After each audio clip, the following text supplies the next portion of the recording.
Well, this afternoon, Detroit Mayor Mike Duggan and Detroit Police Chief Todd Bettinson will be discussing their plans to curb teen violence in the city. They say there has been a recent uptick in teen violence stemming from teens and parents disregarding curfew laws. Well, take a look at this map. We pulled this off the Detroit Crime Viewer app, asking for homicide since May 1st of this year. There's been 34 of them. You can see all over the city of Detroit. I do want to be clear here. Not all of these involve kids or teens, but if you pay any attention to headlines, you know too many kids have been shot this summer and some have died. Last month, there was that shooting over at Skinner Park on Meringue. A 4-year-old boy and an 18-year-old were both shot and killed. Another 17-year-old was shot. Then there was that shooting on Mark Twain where 2 siblings were shot. A 15-year-old died. A 13-year-old girl was hurt. On July 2nd, a 17-year-old was shot in the head on St. Aubin. On July 3rd, a 16-year-old died when he allegedly shot at Detroit police. The officer fired back. On July 5th, 3 teens were shot, a 17-year-old and 2 18-year-olds. They were critically hurt. And on the same day, a 2-year-old boy was hit by a stray bullet.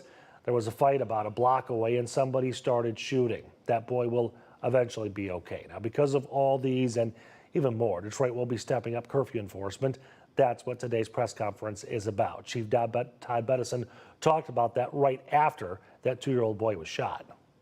Just the fact that we have a lot of unsupervised juveniles at a park, and I understand that it's the holiday weekend. I understand that folks are out watching fireworks, but at the same time, parents still have the responsibility to ensure that they know where their children are and that they are supervised.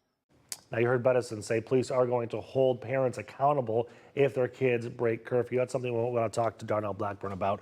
First of all, as I was reading that list, I heard you kind of sighing over here. I don't know if that was frustration or anger or disappointment or all of the above. Oh. Yeah? I mean, it's incensing that kids can't be kids, Nick. And this is, we've seen this way too much and far too often where young people are out and, just out minding their business, and a stray bullet finds them and harms them. And so it's incensing, and, it has to fall back on the parents to some degree. It definitely does. So to have this, I mean, we got a beautiful city. We have a beautiful environment. The summer's here. We have so many wonderful and positive things going on. And so this type of stuff puts a damper on it. I mean, even the shooting at the fireworks. Now, I think they were a little older, but these types of things, there's teenagers. And this curfew is so important. It's so important for parents to just follow. So when we hear curfew, a lot of people think it's just, the government, or in this case, the city of Detroit police trying to, dampen kids' fun. That's not what this is. This is about safety. And as we just read through that list, got a lot of people getting shot. Yeah, it's about just responsibility as parents. Parents making sure that they're responsible for their children. And it doesn't mean that you can't let the kids be out. It just means that they're supervised. Right. That you're in the vicinity, that you know what's going on as a parent, and that you are accountable for them and making sure that they are behaving properly. I mean, here's the reality. We know our kids.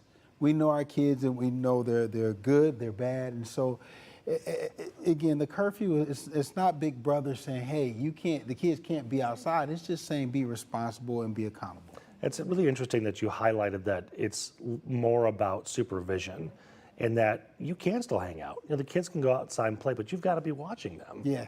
That would probably take the number of incidents and drop it down to zero, or at least close to it. It would. It definitely would. And this speaks to a lot of things. I mean, young people having access to guns is a challenge, and the question is, where are they getting these guns? I mean, as a former police officer, I know they get them on the street, but sometimes they get them from home. And so, this could be an issue where the safe storage laws come into play. Now, the safe storage laws is if that young person has access, if you as a parent or guardian do not put this gun in a secured space, where they can't access it, now you are going to be criminally charged as well. Right. So there's a lot of factions here, and the curfew is just designed to help. I don't know how to phrase this without sounding horrible, but I'll say it anyway. It seems like there are multiple times where if we don't hold the parents accountable, nothing will get better, right? You've got to take mom and dad or grandma and whoever's taking care of these kids and make it their problem. That's how safe storage really started, right? It was an effort to keep the guns out of kids' hands, but it really was us saying, lock up your guns, right? Yeah. Is the curfew kind of the same thing? Completely. Okay. Absolutely. It's saying, again, you got to be accountable. You got to be accountable. If safe storage, if you have a gun in your house, you have to be accountable for that gun. You have to be responsible. Responsible. Yeah. Exactly. Responsible and accountable for that. Just like you are for your child.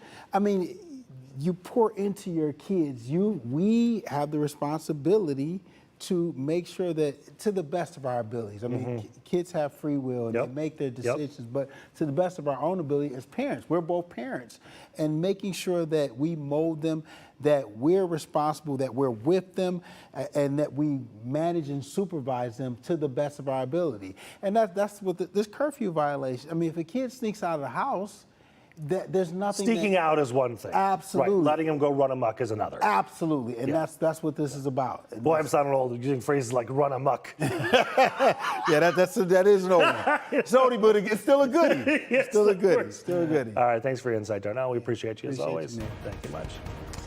All right, when we come back, we're going to talk about the threads Darnell's wearing and whether or not you're supposed to wash them. You are. You're just wet. Yeah. Question.